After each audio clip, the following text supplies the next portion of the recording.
for a lot of the people that are here and listening on the podcast, I mean, thanks for coming. Appreciate you. Thanks for having me. Yeah. And all the way out here for just this podcast, yeah? Oh, yeah. Yeah. That's it. Nick's got an event coming up, so but happy to have him here. Made it work. I mean, you were an hour late on your plane. Yeah. Seems to be the theme. And somehow still got here. Yeah, and I only try to fly direct now because I think most people can attest to the fact that the airlines are insane now. So I would love to fly straight into your backyard, but you can't get a direct from Nashville, so you got to play the Vegas game. Anywhere that does, you're paying 2-3 times. Yeah. So it's might as well just get a shuttle. But pumped to have you here. Nick has actually been my coach for a year and has helped me a ton in my personal development in my life, and so pumped to be able to share him with all of you guys that are tuning in. So Nick, where'd you grow up? I mean, I don't even know where you grew up. I know a little bit about your story as a kid. Why don't you kind of start there? You kind of had a crazy childhood. Yeah, so I mean, you've been to a few things I've done, so maybe you've heard bits and pieces of my story, but I probably haven't told the whole thing, and I won't bore the audience with the whole thing. But born and raised in Biloxi, Mississippi. I was there from, I call them my formative years, from 0 to about 8 years old. My father moved to California for work reasons, and he went out a year ahead of us to, quote unquote, set up shop. His business brought him out there. He was supposed to, get a house and et cetera. I was one of 3 kids. I'm right in the middle. We're all 1 year apart, so I have an older sister and younger brother. And summer of 89, I think it was, we drove out to Cali, and my parents, we got there in July, getting ready for the next school year, and they were divorced by October. Wow. So yeah, my dad's version of setting up shop, and that's why I use the air quotes, was basically finding like a younger, hotter version of my mom and starting a new family. And so didn't see him much growing up anyway, workaholic and just not around much, but really didn't see him once we got to Cali. So yeah, it seems like it happens a lot. A lot of people will like move, and then their marriage it's like in the back of their mind. And yeah, you think it was in the back of his mind? Yeah, I think from what I saw and what I remember as a kid, I don't think they were ever really compatible. Very much like knowing what I know now, like very much a codependent relationship. But it seemed doomed from Jump Street, from the years I can recall. So maybe that was his exit strategy all along. I don't know. But yeah, to your point, I think a lot of relationships with 2,000 miles between them, unless they're already built on something solid, are asking for trouble. Yeah. Yeah, no, that's cool. I hope everybody's paying attention to this from here on out for sure, because I think this man, because of this trauma that he went through as a kid, I think he's been able to use that and let that serve him in his life. And so I think this is a critical part of your story, and your mission probably is where it started, a little bit of that pain, trauma. I mean, that's just my outlook on it probably. But from there, how did you use that with your parents getting divorced? And then you can kind of tell a story about your mom and pushing her through a glass door and some of that crazy stuff. How did that serve you? How has that helped you today? Yeah, so I'll give some like highlights that I think were definitely like pivotal life moments that definitely shaped what I'm doing today, the movement, the program. So growing up in the South in Biloxi, Mississippi, it's I wouldn't say it's cool, but it's definitely not frowned upon to put hands on your children. So we grew up in a very abusive household physically. When you move to Cali, very liberal, very, very big no state when it comes to that. And so you say abusive, you mean like bruises and like no you just spankings and like slap you on the cheek, or like, what do you mean? Yeah, next level stuff. I thought it was normal as a kid, which is sad looking back on it, but no, I mean, whatever she could get her hands on became a weapon. Really? I was showing up to school with bruises and cuts, and like pretty much if it was a dad, it was a go-to belt. But if it's mom, it's like whatever's in her hand becomes the thing, and you just deal with it. So these weren't like traditional, bend over and get 2 spankings because you did X wrong. This is like, I'm losing my mind and you're going down. And so you just kind of like fight or flight mode all the time in our house. But no, they were above and beyond to the point where, as I was going to school in Cali and showing up to school with different various markings, they were called CPS, which is Child Protective Service. Yeah. And they're mandated to do so I can't blame them. But the interesting, like, song and dance, if you will, was, and maybe this is where I got my gift to gab, my mom was a bit of a talker. And so the story would go, I show up with some pretty severe marks, like very visible. You think she would be intelligent enough to beat me where she could clothe me. But, teacher would call CPS or principal. They would all have a meeting, and they would bring my mom down to school. My mom would talk herself out of it, and then I would get beat like tenfold.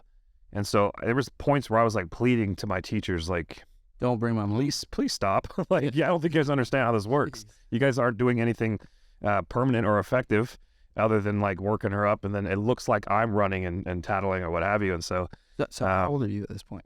Oh man, so we moved out here at 8. Cause I can remember one teacher in specifically was Miss Talamontes, my 5th grade teacher. So what, 10 at that point, and from 10 to 12 it was really bad, like really bad. And so I think those are the years too. Like if you look back, I think most, especially boys, I think like junior high, 6th grade, I think that's when we're the biggest punks, you know, like kind of testing everything. And what was interesting is not only are you conditioned to think it's normal, like, so I was trying to convince my teachers, please don't, because it's going to hurt worse as soon as I get home. But it was also like, the story was I deserved it. Like, that's all I know. I got out of line. I popped off.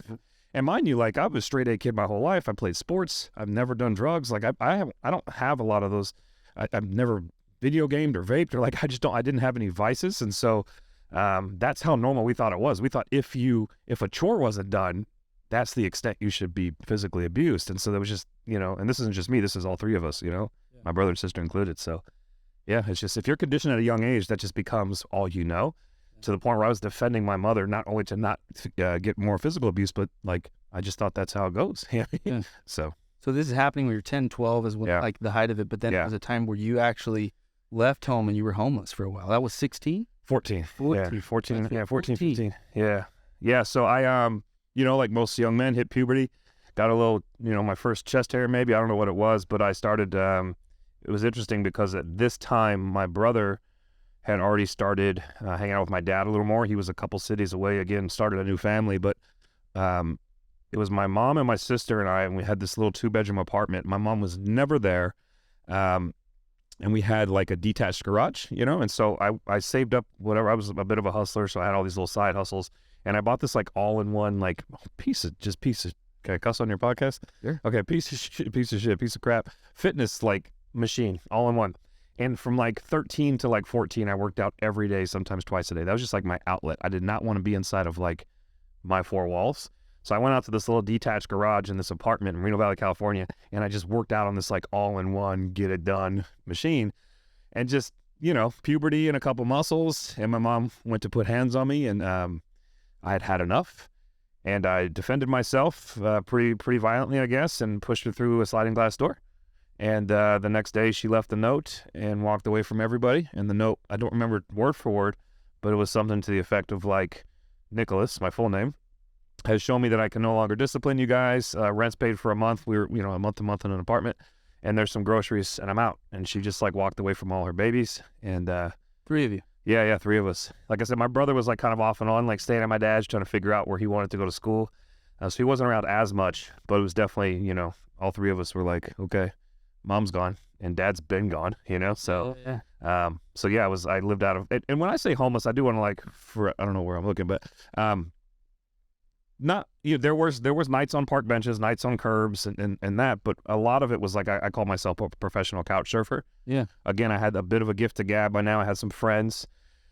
None of them wanted their parents to know, and maybe I just didn't want their parents to know, but like, so I lived out of backpacks and just slept on people's couches a lot. And so there was, you know, a month of just someone's couch and another week here or another day there. And then once in a while. It's all secret. Yeah. The craziest thing, and I actually have this little piece in my yearbook cut out, I got voted most likely to be a millionaire and best dressed in high school. And to me, I think this actually started my entire path of affirmation and like, look at me, I made it, because I got emancipated, which is when you like legally divorce your parents. So I went down to the courts and I actually got basically become an adult in the eyes of the law. So at 14, I was already 18. I could enter into contracts. I could buy a vehicle. I could do anything. It was mainly to help me get money for college. All that to say, I was so obsessed with people not knowing how homeless and all the bad stuff that I just overcompensated. So I got a job early on as a result of the emancipation. So I was able to like enter into agreements and get paychecks, etc. And every dollar I made went to shoes and hats and clothes and Jordans and like you name it, man. It was like, don't look too close. And to make sure you don't look too close, I'm going to put on this like exterior of everything, man, you know? Well, you could. I mean, at that time, you didn't have a payment you weren't renting, you're couch surfing. No bills except to look cool. Look cool bills. Food and look cool. Yeah. And you're working, and a lot of kids don't even work at that. Yeah. I'm 14 years old. They're playing sports. They're out, you know, whatever. Yep. So, yeah, you're just Well, it makes sense why you voted best dressed and but best dressed and most likely. It was most likely to be married, and it was one of them. And then I want to say there's something around best dressed. I have to look at the second one, but I thought it was like looking back, it's hilarious because like if they only knew, and some people knew, certain people super close to me knew. Who was now my wife, Lindsay, she knew. I lived with her a lot of that time, or her parents let me sleep on their couch. So some people knew, but it's just funny to see that like you can put on this facade to such a degree that people only see that. And high school is superficial anyway. So again, but it was one of those like, because this would carry on throughout my life, like all the tattoos and the bodybuilding and the muscles and the steroids and stuff later was just more versions of like, if I build this exterior of like what I think everyone wants to see, no one will look too close. So no one really has to know that I'm a crybaby. No one has to really know that like my emotional intelligence is horrible, which is why I am where I am. No one has to know anything. Let's just create something. Yeah. And is your body armor 100% the first thing on every level. Yeah. Yeah. That's crazy, man. So now you're 14.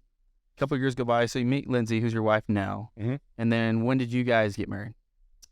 We didn't get married. We got married on 7/7/7, so that was a fun date to pick. It was actually a Saturday, which is cool.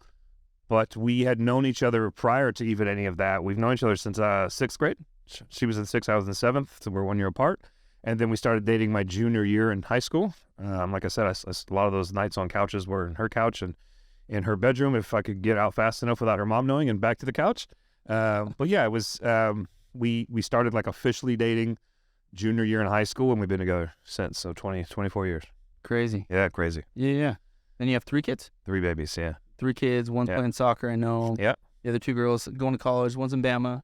Yeah, so I have a 20, an 18, and a 16-year-old. The 20-year-old's a junior at Alabama. She's in a sorority, works and just figuring herself out, so that's a beautiful thing. That's our first baby. My middle one I call my mini-me, like mentally. She's my young, hustling entrepreneur. She's still in Cali. She's been dating a gentleman for like 3 years. He's trying to do big things in football, so they're figuring that out.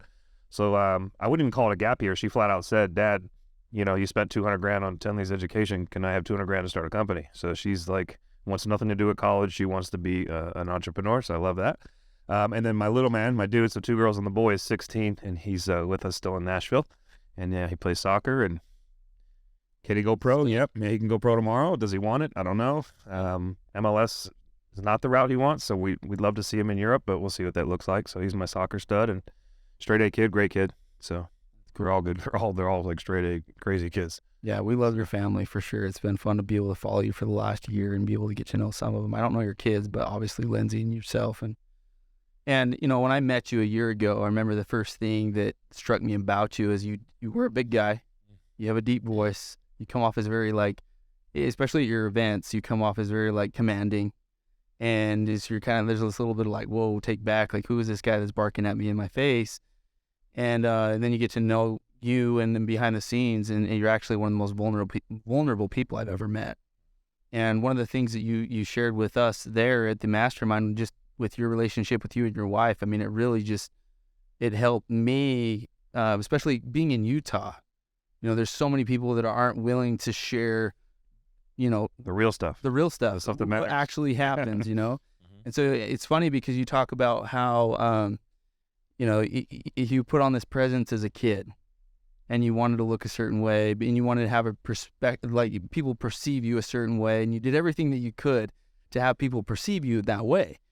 And it probably was transferred over for years and years and years, but then you kind of caught it and you stopped it. And I just want to honor you on the podcast, honestly, for being able to do that, because you've helped so many people. You've helped me through your story and everything that you've done.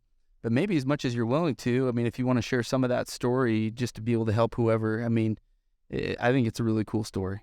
Yeah. To your point around vulnerability, like this was, I see this in my son sometimes. So my son has a bit of like you heard me say we're a crybaby earlier.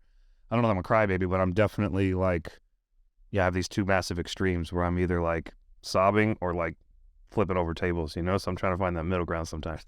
That being said, I spent so many years being fake and checking everybody's box that they say to check, get the muscles, get the tattoos, get the hot chick, get the crazy cars, get the big house, like get the kids, get the straight A's, like just do this. Go. I went to law school. Like I hate lawyers. I despise lawyers. I went and became a lawyer because that's what they said to do. They being the rest of the world, right? Sure. And so I spent all these years, again, like you said, building this body armor and this perception of like success, and then like woke up one day and I had what I called my man in the mirror moment. So to your point, like one thing I'm very big on sharing, and it took my wife and I a long time for me to be able to say these things like in a public forum, but I cheated on my wife for 17 of the 24 years that we were together.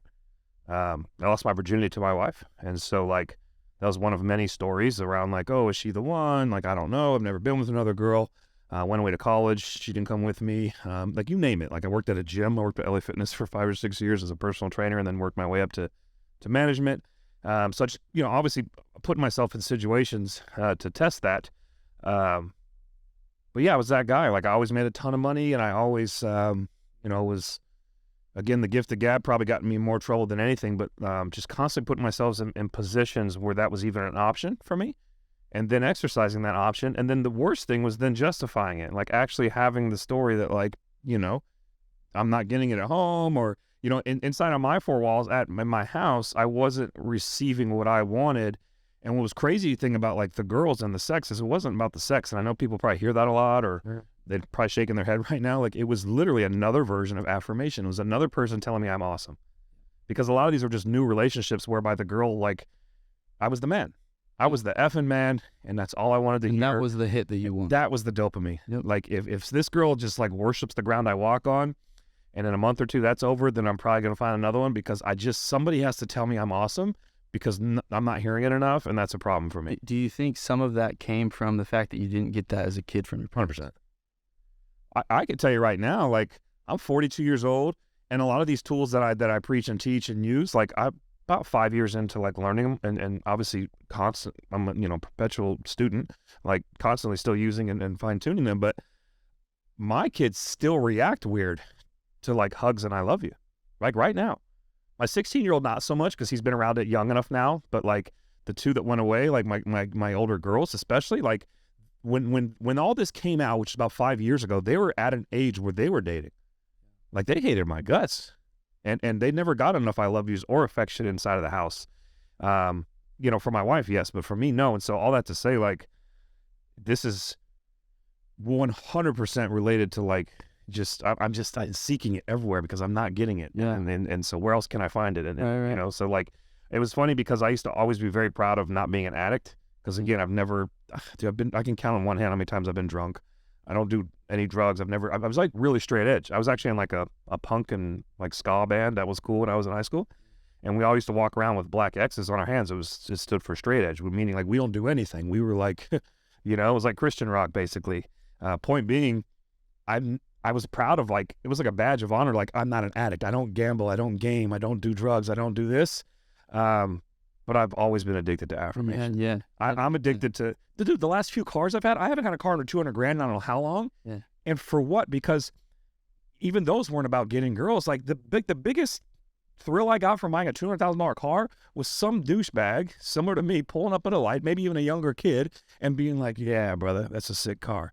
That was it. I was like, boom, worth it. I'll buy another one. I'll buy another $200,000 car. Like that, because that was like that dopamine hit from that red light was enough for me to like, it affirmed me. Yeah. Insane. Well, I think this is why this is so good, especially for people in Utah. And in this podcast starting out, this is episode number 1, is because we're so good in Utah, namely the LDS Church, and I'm a member of the LDS Church, an active member. Yeah. But we're so good at doing exactly what you're saying. Image game. And some people still struggle with drinking and drugs, whatever, but they act like they don't, or they say that they don't if they want to still try to be an active member. But aside from that, if they don't do those things, they still shut out all the other stuff. They're lying to themselves somewhere in their life. And that's why I think this is so good. And so you had the man in the mirror experience where you're just like, let's go back to that. What was that like, and how did that help you snap out of it? Corona, California, 5 years ago, full-blown split up with the wife. And when I say 24 years together, we had several, obviously, milestones, for lack of a better term, where, like, she had enough and she had kicked me out. And so we were separated for almost a year, which was the best thing we ever did, actually, because this year was different. This was the year of, because the other ongoing story, by the way, was like, Nick can't be alone. And so, like, can we prove that, like, and I had to prove to myself, am I with my wife because I want her or because I need her? Because if it's a need, and this is interesting, I think people should definitely listen to this one. A lot of people think when they get that text from a girl, especially if it's new, I need you. Like, people really love that text. It feels good to be needed. Yeah. But then it becomes a codependent relationship, and codependency is very unhealthy. So all that to say, we committed to this 1-year trial separation to figure out if we could, especially could Nick, be alone and not need Lindsay or another woman. And I was failing miserably because here I was sleeping with girls. And my man in the mirror moment was essentially, I had just had sex with a random girl. She left my house, and I literally, like, sat in front of the mirror and cried for like 3 hours. And all I kept saying to myself, this exact words on your podcast, sorry, was you're a piece of shit. And I was, like, so disappointed in the person looking back at me. And mind you, I was making $1 million a year, passive. Yeah. Bro, I didn't work. This is why I was doing so much dumb shit. Like, Right. you know, like the idle time is the devil's plaything. Like, I had tons of money coming in. I would just wake up and stretch my arms, and money would hit the account. I had already set up all these things financially. So I wasn't broke, but I was broken. And I just started asking myself very powerful questions around, like, who am I at my core? You know? And, like, one of my favorite sentences, and I say this a lot, is your son will become you and your daughter will marry you.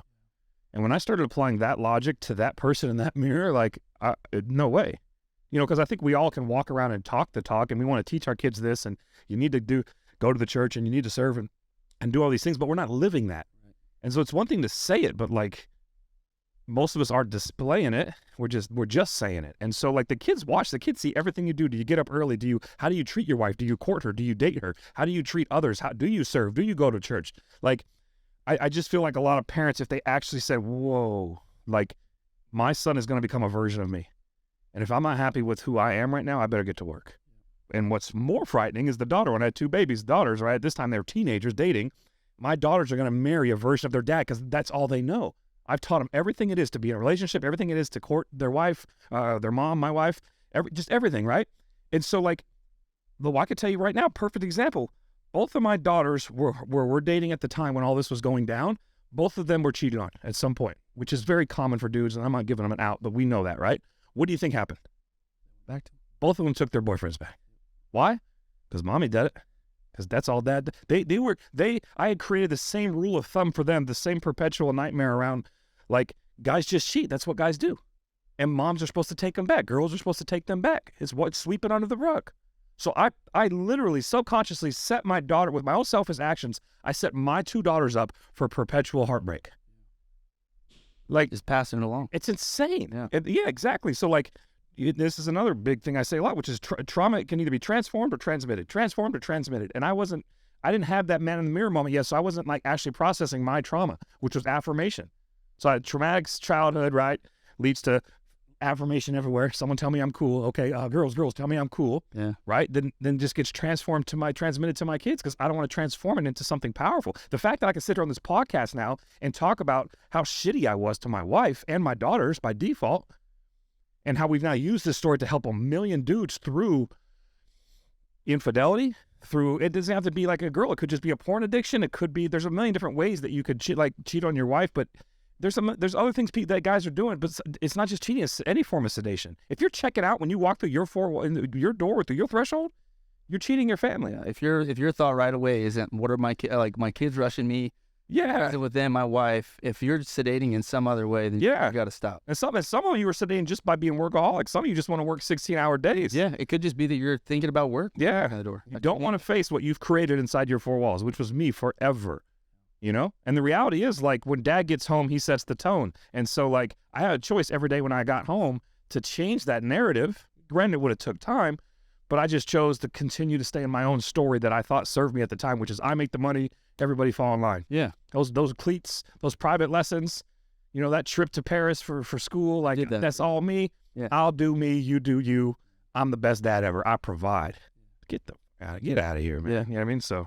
Well, I think it's so cool. I mean, your story where you're talking about all the trauma and how you transform that instead of transmit it. Yeah, maybe for some time there was some transmission. 100%, yeah. But I almost feel like God, in a way, I mean, you're placed where you're placed. You didn't have control, as far as we know. You're born to your parents. Yeah. they're going to make the choices that they're going to make, and that's not on you. But you get to live with it. And so then you get to decide what you want to do with your life. And I'm just amazed with how you've taken, like, I didn't grow up like that. Like, my parents, they're nowhere close to that, like abusive and whatever. And I look at the man that you've become, and now how many people you're helping because of your story. A lot of people would have given up. There's people every day that take their life because of stuff like that. Yeah. And you chose not to.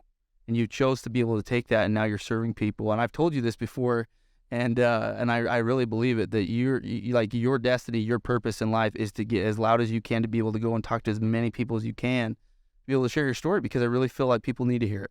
They need to get all the stuff out in the background that nobody knows about, all their crap, and just be able to start living a life of truth.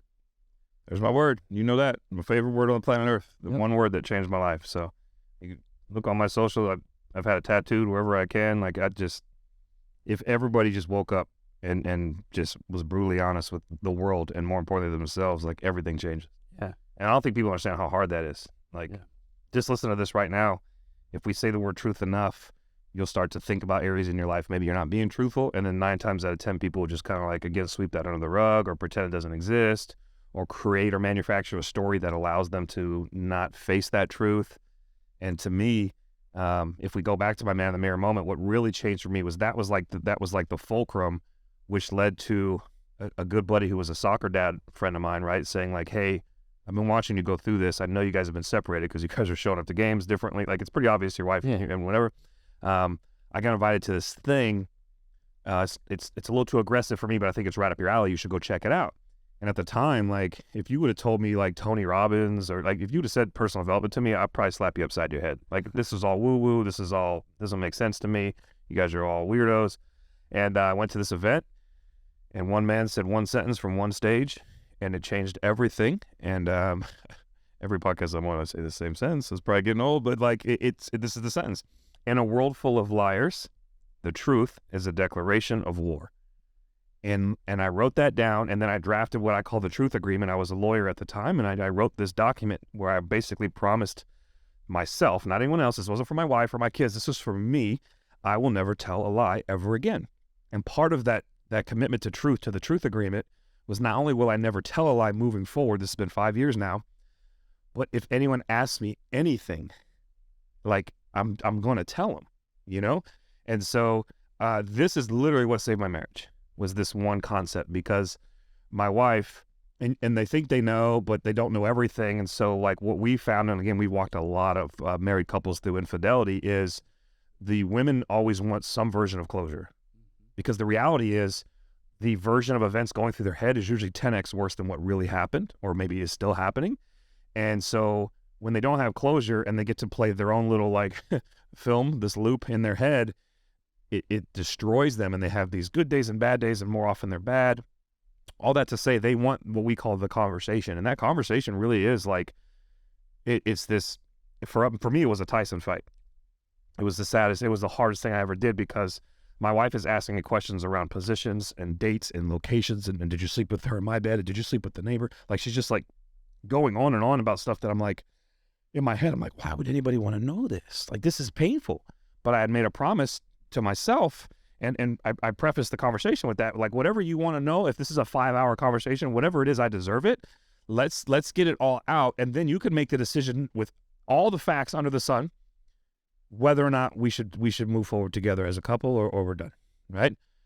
And man, like, I know I cried more than her, because I know it was painful for her, but it was, and the thing is, and I have no right to even complain about this conversation, because I deserved all of it. So it was crazy how she's asking for things, I'm delivering data to her that is, like, literally landing like haymakers, but she keeps asking. It's like, hit me again.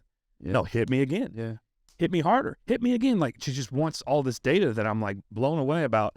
And it devastated her, and it devastated me, and it took time to process all of that. But what we found over time is, like, people need to have that closure. Some version of that has to happen between husband and wife if they're in the infidelity world, to even attempt to move past it. The good news is 100%, by the way, if I've moved past these things. So I would definitely want people to know that, I know our story gives people, like, permission, but I want people to know it's more than just, it's beyond possible. It's like, it's actually necessary, because even if for some reason it doesn't work out that way, it was supposed to not work out that way. Yeah. The best thing you do is be brutally honest. Because the thing I tell guys too, they get really apprehensive. I've walked guys through this conversation before, like prior to them getting home and having it, is they're so devastated by that result in that moment, what could possibly happen. But the reality is, whatever comes as a result of that conversation is coming as a result of your actions, whether it was 6 months ago, a year ago, or 6 days ago. And so when you commit to the fact that like any reaction that she has to this conversation is really just a reaction to my actions in X time, right? Yeah. And the damage has already been done. I owe it to her to tell her whatever she wants to hear. And if she leaves, she was supposed to leave me 6 months ago. She was supposed to leave me a year ago. She was supposed to leave me when I did the thing that I knew I shouldn't have done. Yeah. Anyway, I want to like a tangent there. But yeah, you have to be okay with whatever the result is. You can only Yeah. control your effort. You can't control the result. the outcome, absolutely. Right? Yeah. And I think that's powerful. And one of the things that we were just in Nashville, and I came out. You let me speak on your stage. Thank you, buddy. That was way fun. No, thanks for coming. At the very end, we were just kind of going over like a few awards and talking to everybody's last night anyway. And you and your wife and Lucy got it, your assistant. And I think you kind of turned it over. Somebody turned it over to your wife. Yeah, someone did. and then she started kind of getting emotional. Yeah. And what did she say to you? She was basically like, It was just like, I mean, you're tearing up even thinking about it right now. I teared up yeah. in the back. I'm watching in the very back of the room, and I hearing your story and then seeing her get up there and basically just all emotional. She affirmed me. And like, Yeah. you know what I mean? Like, so it's so crazy because, and it sounds like childish even as I'm saying it right now, because like, maybe this does go all, we can process in this live on this podcast. Maybe this does go all the way back to like your childhood, but like, you know, she basically, I know what she said. She said she couldn't be more proud of the man that I've become. Like, so my wife being proud of me in front of all these people or whatever it was, like, it probably could have been private too, but like, she literally just said she's like, and I lost it. I'm losing it now thinking about it because like my quest for affirmation really just comes down to like, I just wanted I want this woman to see me. Proud of you. And people, you know what I mean? And like, yeah, man, it was super powerful. And I could feel it. I mean, I know that it was just like an affirmation of love for you and everything that you've done and the people. And I think she even mentioned at the end, like, and all the people you've helped and helped become better versions of themselves in some way. She said something like that. That was powerful. Yeah. And so I think that the cool thing about your story and being able to share it on this forum is that there's hope, right, for people. 100%. And you can't control the outcome, but it's worth it either way to just live through truth, to just be truthful, say the truth. That's your effort, and then whatever happens, it was supposed to happen because that's your truth. When you're living your truth, like to your point, you have such a stranglehold on the outcome, and when you have a stranglehold on the possible outcome, you'll never be truthful. Yeah, because the truth forces you to lessen your grip on that and trust. Trust the process. Like, and it's just blind faith, and like to your point, I can control the input, which is truth, all the time. And then what I can't control is the output.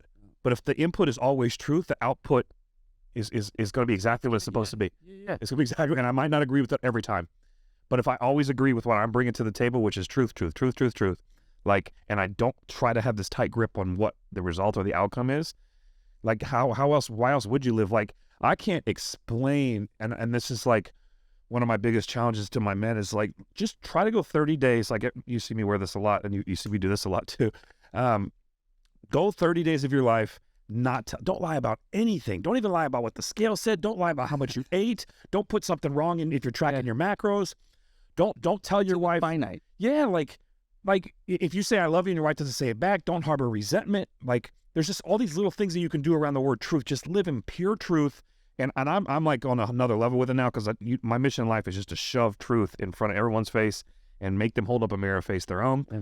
And so when I snap this a lot, it's always in conversation. Someone will say things like, well, to be honest with you, and I'm like, or full transparency, or like, you know, like I just, those words, those turn of phrases bother me so bad, because they're just like these short versions of lies. And so, yeah, if we could like rewind this or even do another one when the time comes, like I could go on the word truth for like my entire life. That's just my mission. My mission in life is to get dudes to tell the truth. Yeah. Stop lying. I remember in Nashville, one of the things my main things that I was talking about was goes right along with what you're saying. Is that if you believe in a higher power, if you believe in a God, whatever that looks like to you, you've got to believe that that person wants you to win. If he's the most powerful, most loving, most omnipresent person in the universe that cares about you, think of how powerful he is and to want to see you win. Yep. Right. And so when you're doing the things that you're being truthful and doing your part with your effort, like, how is that not going to happen? Yeah, exactly. You know, how is the outcome how are you not going to be blessed for that? Yeah. You know what I'm saying? So, and not because he doesn't love you. I mean, he loves you regardless, right? But like, it's up to you. It's your effort. He can't make the effort for you. So anyway, I think it's just so great that you're able to do this. And we got an event coming up the end of this year. Yeah. I'm pumped for it. We're going to do it here in Utah. I think there's so many people that need 100%. this here. We've talked about it I swear I talked to you about a year ago. Yeah, almost every time we talk at least, well, now it seems like once every couple of weeks, but there wasn't 30 days have gone by. We're like, hey, we're bringing this to Utah. Hey, we're bringing this to Utah. Yeah, like we're doing it now. Yeah. So, and that was the first test was, okay, why don't you come on my stage and let's see if we work well together.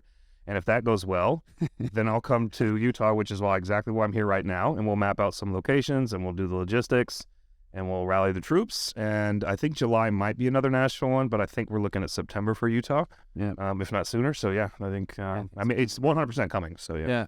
I think it's going to be interesting to see who comes to that because, you know, these tickets can be $2,000, you know, and it's going to be interesting to see who goes, you know, what $2,000 in my bank account is nothing compared to what I can get in value from coming to something like this. It can literally change my life. It can change my business. It can 10x my business, but it can 10x my life. Yeah, and you know what we have these 4 domains. We preach and finance is last, so it's faith first, of course. It's faith, family, fitness, finance. And what's interesting is most people will see the 2K and they're like, okay, what's the ROI? Can he 10x my finance domain? Can he help me there? Yes, we do it all the time. Like, I hate to brag, but I'm going to. Yeah, we're good. We can help you make way more money. No one that's ever come to an event, by the way, has said that it's not worth 10x what they paid. Right. Like, period. Right. But to your point, it's the intangibles, it's the unquantifiables, it's the faith, family, and fitness. Like, when you look like a completely different person across those 3 domains, like the money's laughable, man. Yeah. And that's where I think people have it flipped backwards. Like, let me fix money.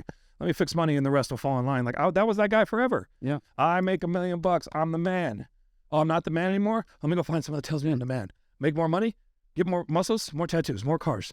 Date more girls? Okay, I'm the man.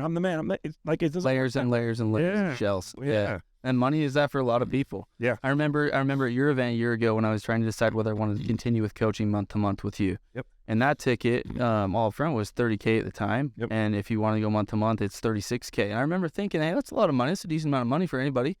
And I'm sitting in the shower and I have this thought in my mind.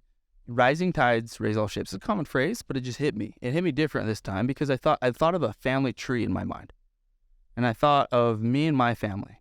Yeah. And I thought of the work that I'd done in my marriage and the things that I'd been working on and then my kids. And I thought, how is my self-development as a father? We talked about this in this podcast. Yeah. Going to affect them? Or again, transform it for them.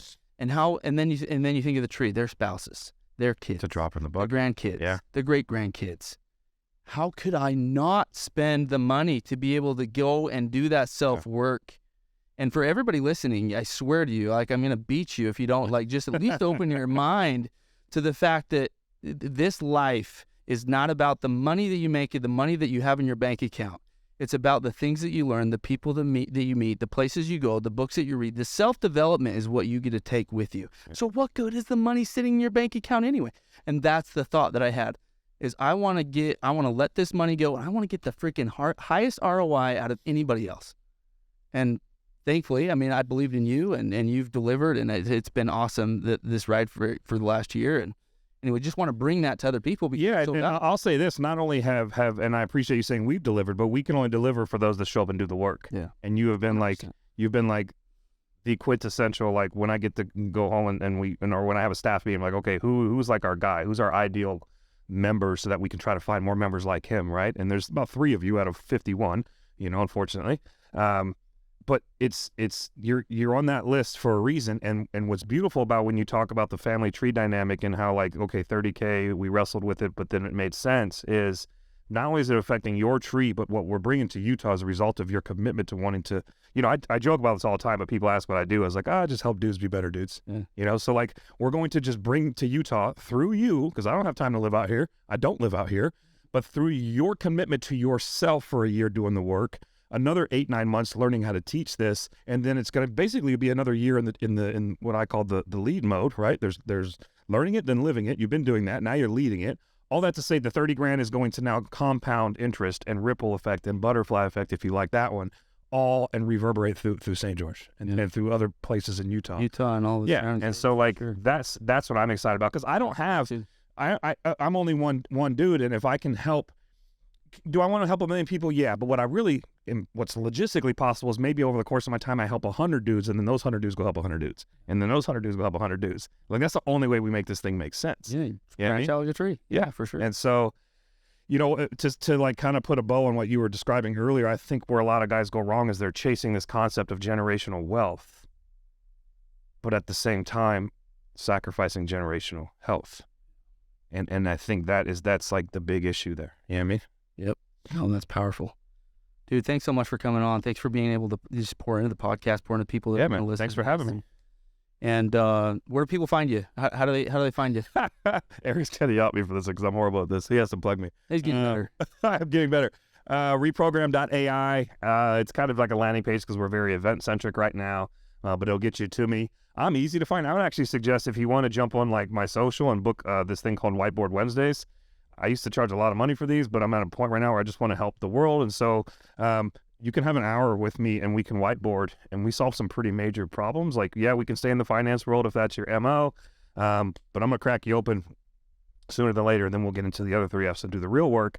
But yeah, Nick Alfano or the Nick Alfano, I think, right? You probably know. So. Yeah. Yeah, so check me on social, book a call. You could talk directly to me. This isn't some weirdo VA or some AI bot or even someone on my staff. Like if you come through Eric's podcast, like you will get me and an hour of my life. And I know it'll be valuable for both parties. So yeah, go follow this man on Instagram, Facebook, wherever. Go book a call with him. I mean, you won't regret hanging out with this dude. So thanks again, man. Yeah, thanks for having me, bro. Appreciate you. Okay. I love it.